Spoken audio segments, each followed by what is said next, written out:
Are you an HR department of one, trying to figure out how to balance task and strategy while keeping up with changes in regulatory compliance?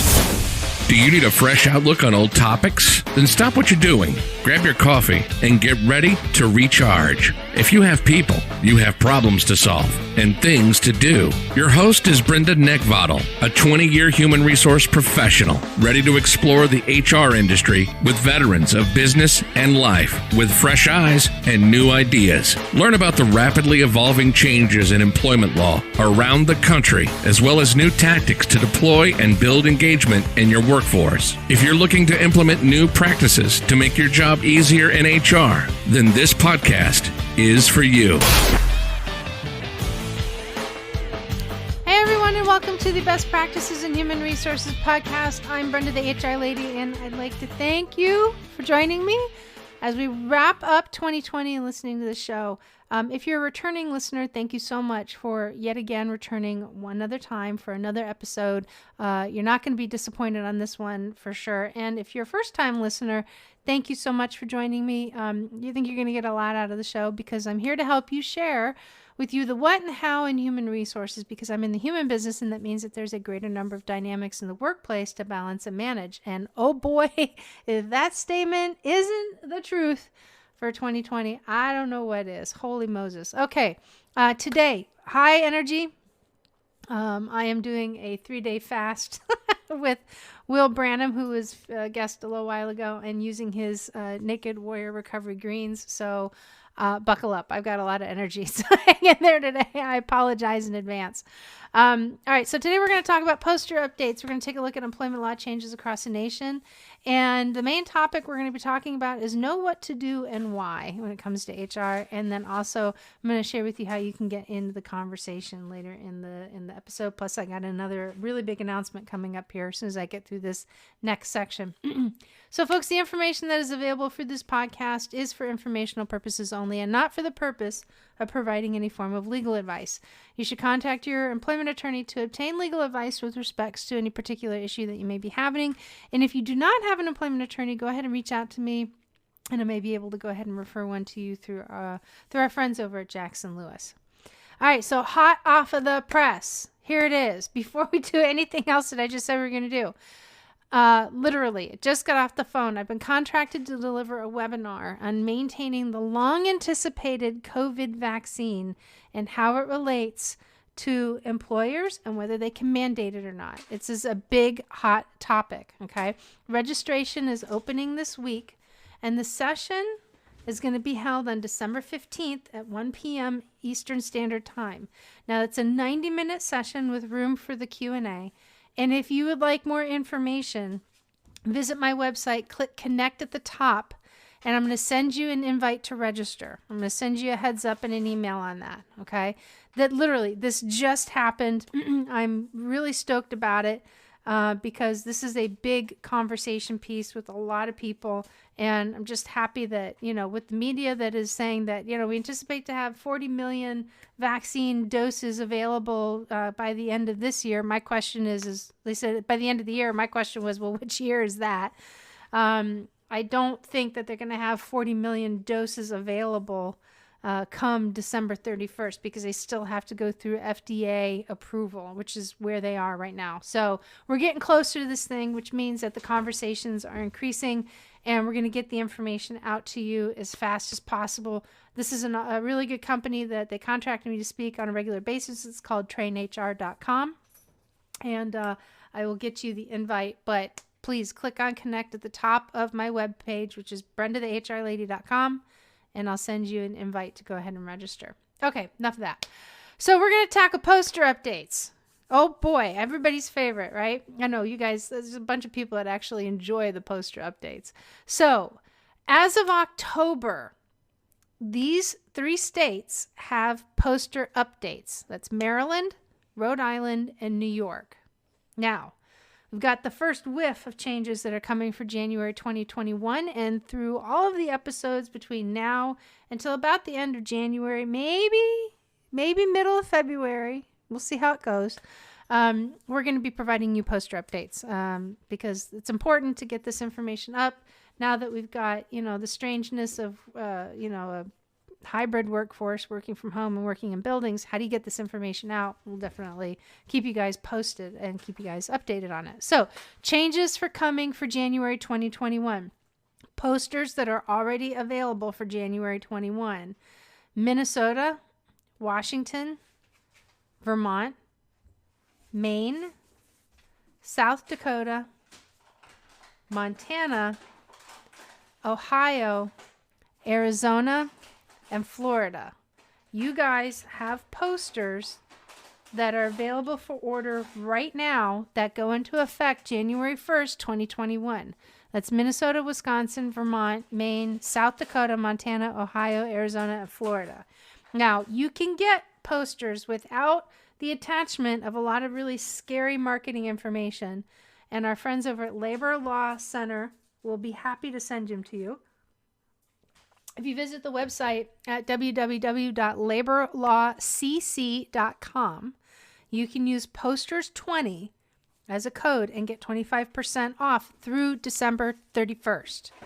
And of course, I'll have hopefully a new code for you going into 2021. But if you're in one of those states, get your posters, get them up front. You can get 20% off. This, you know what? This podcast, I just realized, is loaded not only with really good resources and information, but there's a lot of discounting going on in this episode. So hang on, you're going to get more.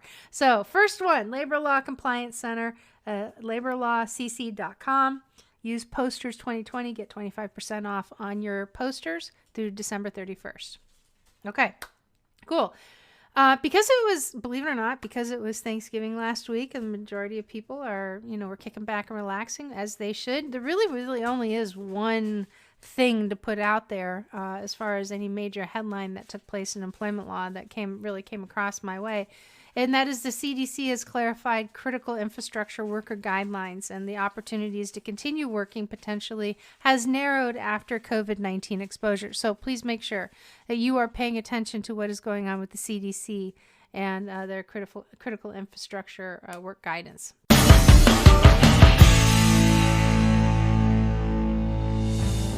There are approximately 2,500 members of the U.S. Special Operations Community who transition out of active duty military service every single year. The Honor Foundation has dedicated its mission to serving these elite individuals on their journey to prepare for life once they take off the uniform. In the past few years, we've begun our own journey to reach this number, launching 3 physical campuses in San Diego, California, Virginia Beach, Virginia, and near Wilmington, North Carolina, along with a virtual campus to reach members of the community anywhere on the planet. I spent 26 years in the Special Operations community as a SEAL. I graduated from THF's program, I served on the board of directors, and now I'm proud to lead this organization into the future to continue assisting these transitioning service members and their families. Our dedicated team, our world-class program, and our incredible tribes of supporters are standing by to help THF alumni and future fellows, and are committed to providing the best possible support system and resources to better serve this community. Our vision for the Honor Foundation is clear: to impact every transitioning service member from the U.S. Special Operations Enterprise through our programs and support, and to be a catalyst for overhauling the entire DoD transition program. It's a big task, but the community deserves it, and we're driving full steam ahead to make this a reality. If you've been inspired with what the Honor Foundation's done in the last 5 years, I welcome you all to join us as we craft the next chapter in defining what it means to serve others with honor for life.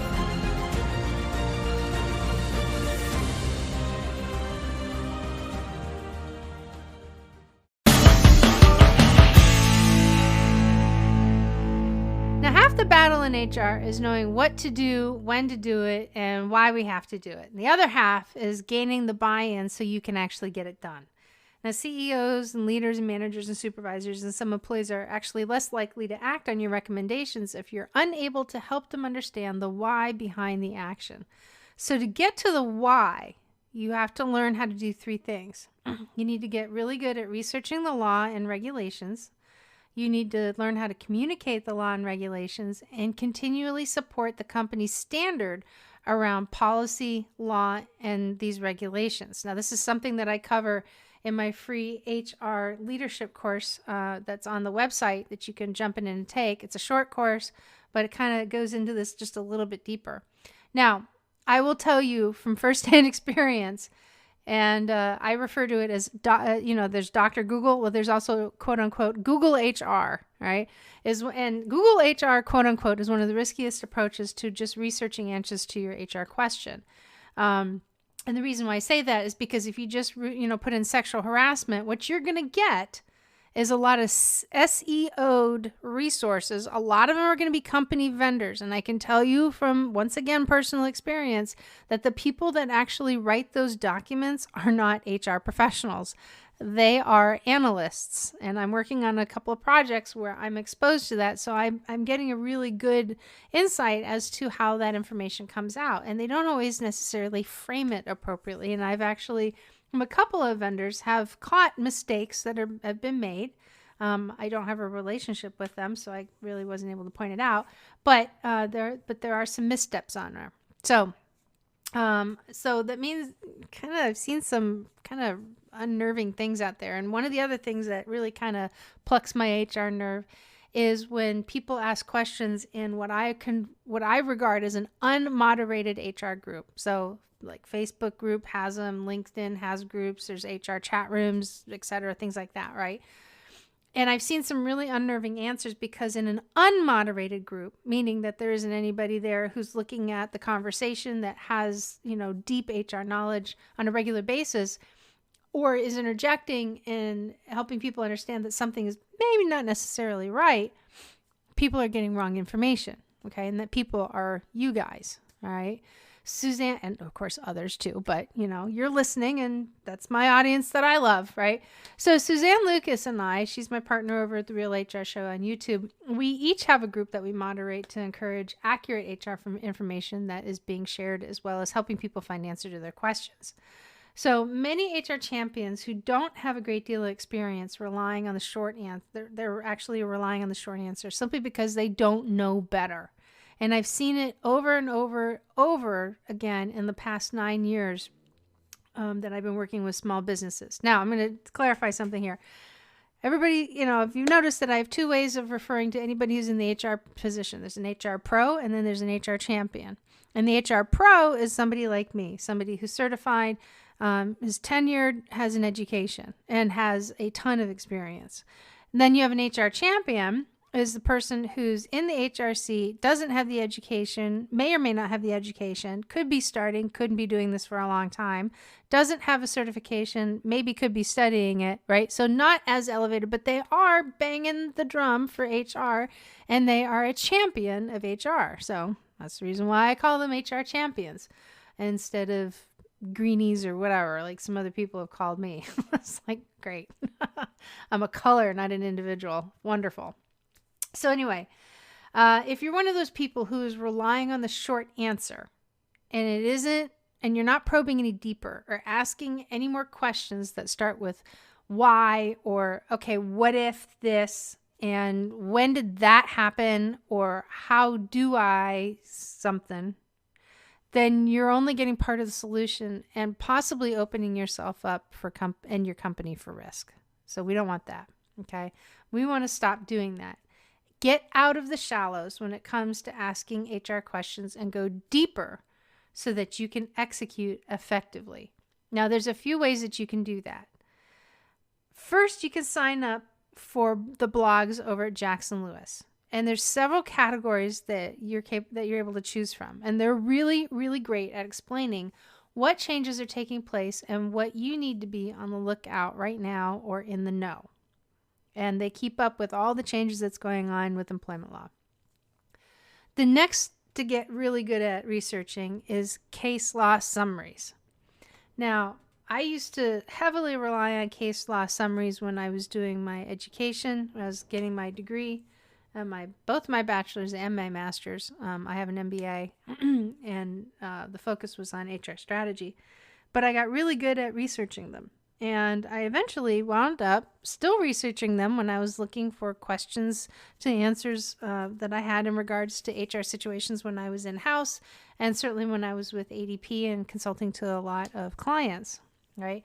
The Department of Justice has a dedicated case summary webpage, and the EEOC also has a newsroom that shares updates on closed cases. And what's really awesome is that you can get this information. You can also do a Google search, and this isn't the general, quote unquote, Google HR search that I mentioned in the beginning. You can Google search for specific companies that have had battles and cases in court. And those court records are public and they're available for you to read. And each case actually provides a summary of how it went. And it gives you a synopsis of the actual case. It could be a jury trial. It could be, no jury whatsoever. It'll help you understand the overview, the heart of the complaint that was made. It will talk about the things that were placed into consideration and ultimately what the end judgment is. And really, this is where we get our best practices. Hence the name of my little organization, Best Practices in Human Resources, right?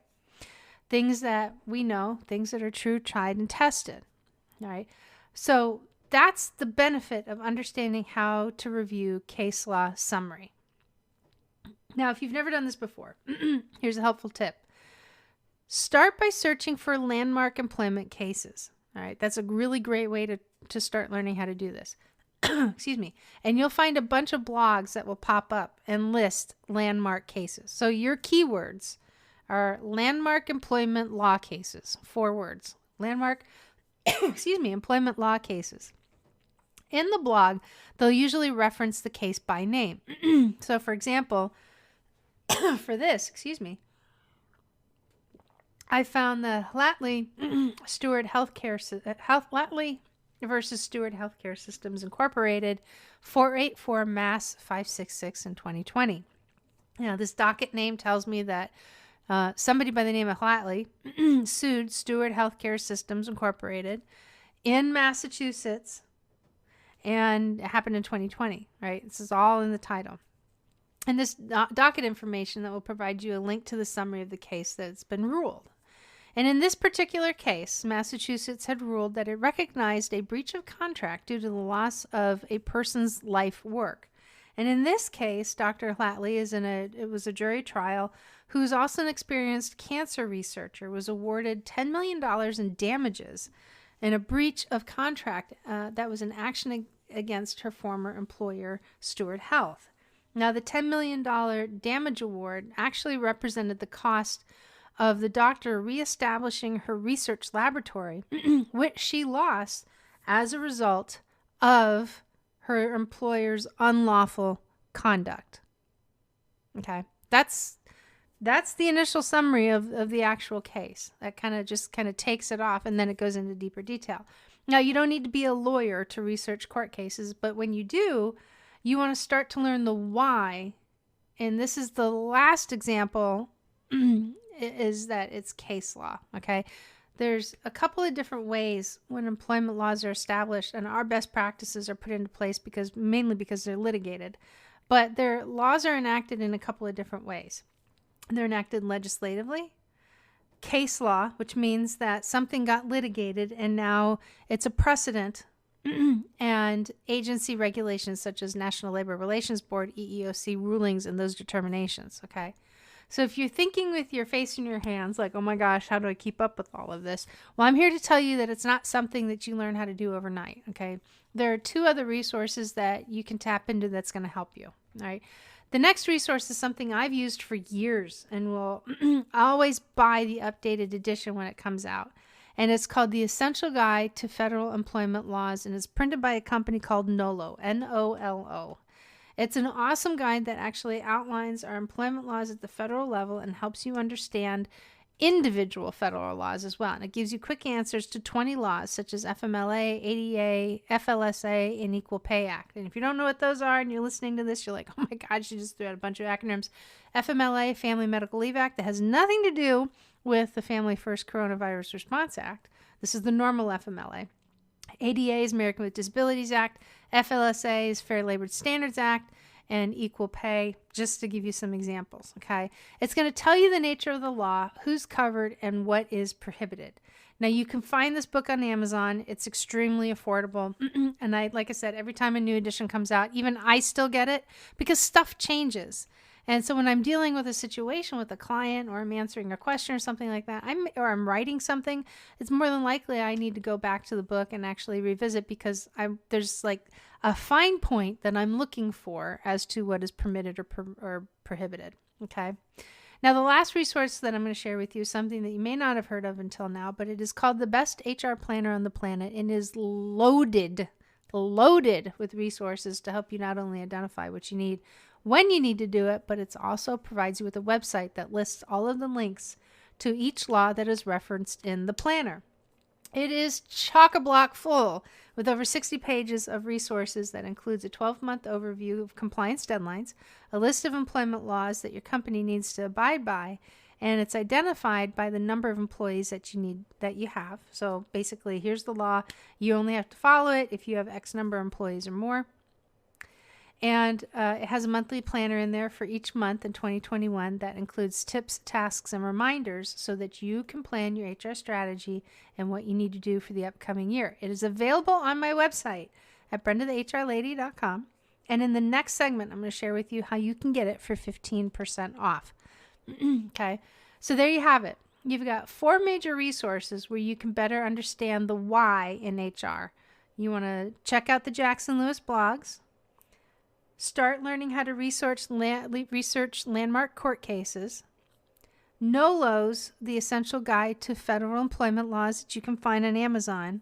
And the Best HR Planner on the Planet, which you can find on my website at brendathehrlady.com. Now, if you have questions about some of this stuff, feel free to go ahead and submit your questions on the podcast page of the website, and I'll get that information out to everybody. So that way, on the next episode, when I get your answer or you get your question, we can get everybody the answer that they can actually benefit as well.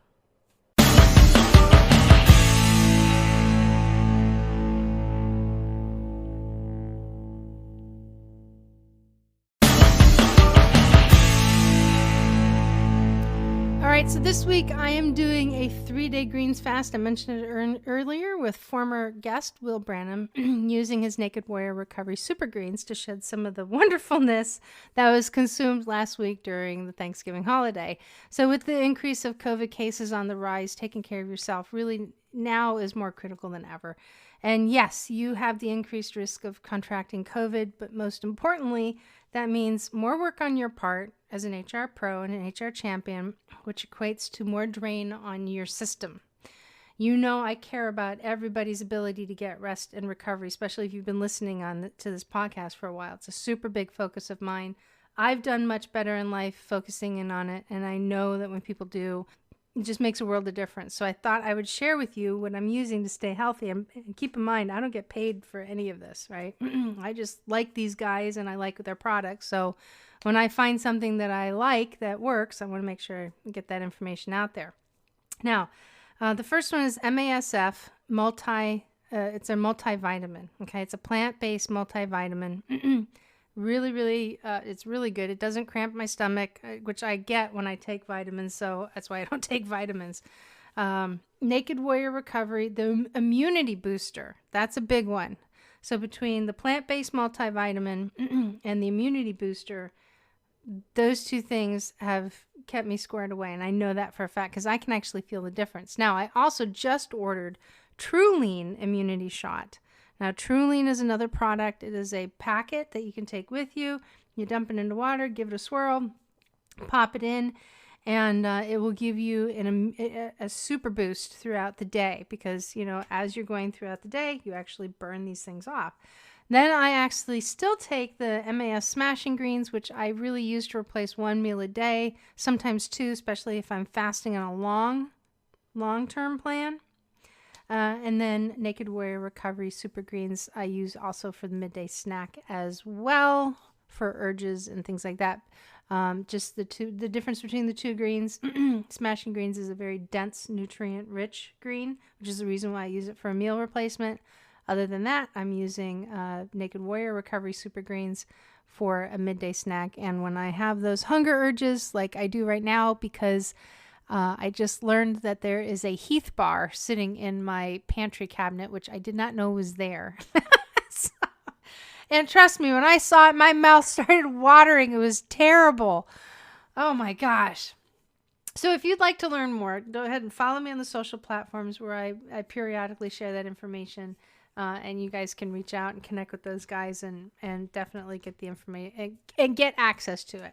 So if you're interested in purchasing the Naked Warrior products, you guys can get 20% off on your first shipment by using this code NAKEDHR. And yes, it's a neutral HR moment. It's fine. You can use it. Use NAKEDHR and you can get 20% off on your first shipment. So I promised earlier in the last segment that the 2021 Best HR Planner on the Planet is out. It's available for purchase. We've already nearly sold out of the first round and are really going to be reprinting again here coming up. So if you'd like to take advantage of getting a head start on the new year, and you can get ahead of the game by ordering your copy today, you're also going to be able to get 15% off by using the code HRPlanner21 until December 31st. So take advantage and get 15% off. Use the code HRPlanner21 until December 31st. It's a cool planner. I'm getting a lot of really great feedback on it. It's a lot. 60 pages of really good information in there. Christmas is coming out. Look, if you're an HR champion, gift yourself one. Gift yourself the gift of knowledge, right? Send one to a friend that you know who could be struggling as well. And there's no really better time than right now to extend a helping hand in this challenging world that we're in, because really HR still has to function even if the COVID is wreaking havoc, which it is. And it's going to get a little worse, unfortunately. So not until we get some warmer weather and people can get out. Vaccine is in place and we absolutely crush this nasty little virus. So, yeah, there you go. Email me your HR questions. You guys know I love answering the questions. Do a Q&A over on the Real HR Show as well. Suzanne and I like to throw questions at each other to see if we can stump each other, and it's a lot of fun. You can submit your question on the BrendaTheHRLady.com website by clicking on the podcast link from the menu and down towards the bottom of the podcast. You'll find a submission form for you to post your question, which I may read and answer on an upcoming episode. So what is the biggest lie you've ever caught in an interview? Oh, well, that's easy. The biggest one that I've ever had and I've caught relatively quickly is I'm a Navy SEAL. And the reason why is because I work with them. With the transition work that I do over at the Honor Foundation. I've been doing this for years. I'm, heavily involved in the community as a volunteer, and I pretty much know when somebody is and isn't, or is and wasn't. So that is the biggest lie I've ever caught in an interview. Yeah, I'm a Navy SEAL. Okay, we'll get into that later. All right. So got the HR planner in the route. There we go. Next is that I can't talk. We're having real conversations in real time with real people over at the Next Gen Women in HR community. There's new and exciting changes that are coming in the next several months. I keep saying that, and I'm promising it come January. We're definitely going to see a few things. And the Next Gen Women HR community is really the first place that people get access to that information. It's an awesome group of women and men. We're growing strong and fast, and I can speak for the group and share that we would really love to have you guys join in on the conversation. And if you are really an HR pro or an aspiring pro, if you're an HR champion, I believe really there's 6 aspects of HR leadership that in order for you to be successful in, you must master them. Even if you aren't an HR manager and if you're looking to get better at being a people leader, these 6 aspects are going to help you, and they are all available in my free HR leadership course at BrendaTheHRLady.com. Now, I'm going to be honest and let you know that it is my secret goal to have you join our HR coaching and mentoring program and to help you skill up and feel confident in your HR progression. So when you sign up for the course, you're going to get my best practices and updates delivered to your inbox. And then, you know what? If you're listening to this podcast and you're getting a lot of good stuff out of it, do me a favor. Please go ahead and leave a 5-star review. I'd greatly appreciate it. You can find us on Apple Podcasts and Stitcher, and actually it's on like 12 different platforms. And it's something I would really greatly appreciate. And if you want to go ahead and connect with me, you can find me on social media over at Instagram, Facebook, and Twitter at Brenda the HR Lady. Yes, I did it. I'm officially tweeting now. I'm tweeting now. So you can also find me on LinkedIn at Brenda Neckvaddle, and that's my last name is spelled Neck, like the thing you want to choke, V as in Victor, ATAL. And I mentioned earlier that I co-host another show called The Real HR Show with the evil HR lady herself, Suzanne Lucas, who writes for Inc.com. And she's contributed like over 1,000 articles. Just really, really great lady. And lastly, you can jump on the website at brendathehrlady.com where you can connect with me directly. Simply visit the website, click on connect at the top, and you can get my best practice delivered right into your inbox. So folks, I hope you guys had a phenomenal Thanksgiving. We've got, we're in the holiday season. Keep your spirits up. Do what you can. Stay positive. Stay safe. Stay healthy. We need you. Holy cow, we're going to really need you. So keep tuned in. And then, like I said, if you want an invite, to the webinar, happy to give it to you. Just hit me up, jump on the connect, and we'll make that happen. So have an awesome day, gang, and we'll talk to you next week.